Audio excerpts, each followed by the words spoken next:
Bienvenue dans cette nouvelle vidéo de la chaîne de Bub, l'agence Ads qui aide les e-commerçants à scaler grâce à la pub. On se retrouve aujourd'hui pour voir ensemble, est-ce que faire de l'Ads en tant que e-commerçant quand on se lance, c'est une bonne idée? Est-ce que justement pour des marques qui sont toutes jeunes, qui encore une fois viennent peut-être de se lancer, est-ce que la publicité est un très bon moyen, un très bon canal d'acquisition? On va voir tout ça ensemble à travers 5 points aujourd'hui.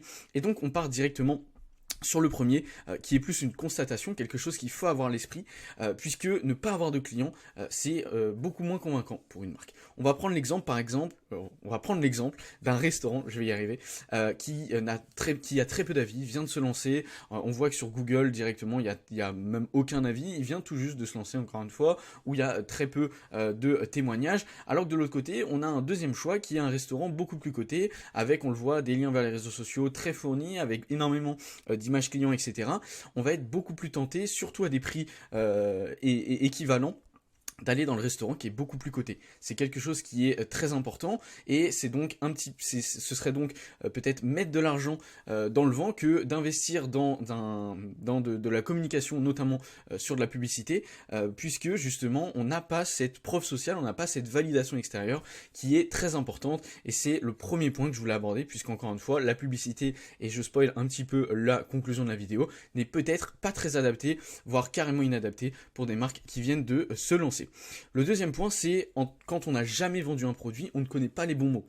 Et c'est justement là où tester, notamment à travers la pub, ça coûte de l'argent, mais quand en plus de ça, on ne sait pas vraiment à qui, même si on a une idée de l'avatar client en général quand on se lance en e-commerce, ou en tout cas de manière générale quand on lance une entreprise, c'est très important d'avoir les bons mots, de travailler justement sur l'identification des bons mots, des bons copywriting, peut-être aussi des valeurs, des émotions, des bénéfices qui sortent du lot. Et encore une fois, bon, ça se résume dans le fait d'avoir les bons mots, mais c'est quelque chose qui est très important. Et quand on se lance, on n'a pas justement tous ces bons mots à mettre en avant. Et donc faire de la pub justement en rajoutant le testing. Déjà que en fait la publicité c'est déjà compliqué, puisque justement il faut tester différents formats, que ce soit encore une fois au niveau de la créa, des copywriting, des audiences. Il y a énormément de paramètres, et rajouter ce paramètre de je ne sais pas quel mot utiliser, quel mot tilte un petit peu mon audience, ça rajoute beaucoup de complexité au succès de la publicité,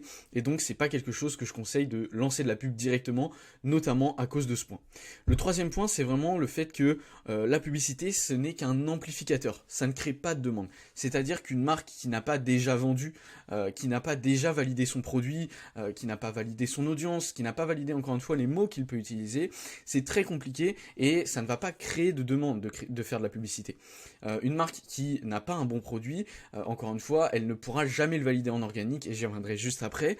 Pour autant, si elle se met à la publicité, elle va pas vendre beaucoup plus non plus. Donc si la marque fait 0 fois 1000 euros de budget pub fois 0, ça fait bien 0 euros à la fin. Donc c'est très important de comprendre que la publicité n'est qu'un vecteur, n'est qu'une amplification de la demande actuelle que peut avoir votre e-commerce. Et encore une fois, un e-commerce qui se lance, qui s'est lancé hier, il a une demande 0, c'est évident, et c'est très important à prendre en compte. Le quatrième et avant-dernier point, c'est vraiment le fait de, c'est pas un point c'est plus une constatation encore une fois, mais qui est importante à prendre en compte, c'est le fait que je ne peux que conseiller à une marque d'avoir en préalable de l'organique, de travailler énormément sur l'organique, surtout que de nos jours il y a beaucoup de reach, notamment sur Instagram, sur le format réel Instagram, sur le format TikTok et tous les nouveaux algorithmes, on le voit sur Facebook, sur YouTube Shorts, etc. C'est des algorithmes qui sont très faciles à prendre en main, avec les bonnes techniques, les bons systèmes et un petit peu de chance sur certains algorithmes, il faut le dire, notamment sur TikTok, on peut vraiment avoir un reach qui est juste phénoménal.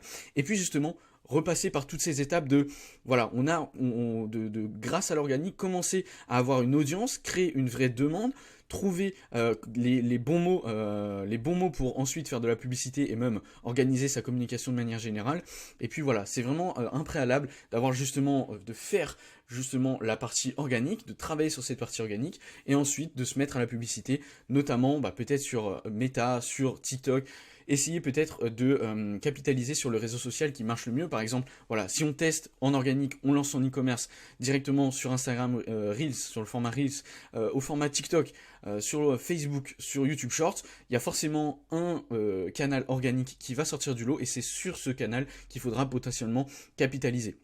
C'est pas parce que je suis un très grand fan de Meta que c'est la seule chose, enfin que c'est ce canal que je conseillerais à absolument tout le monde. Il n'y a pas de règle universelle évidemment, mais encore une fois la clé c'est vraiment de capitaliser sur ce qui marche en organique et de le booster grâce au payant.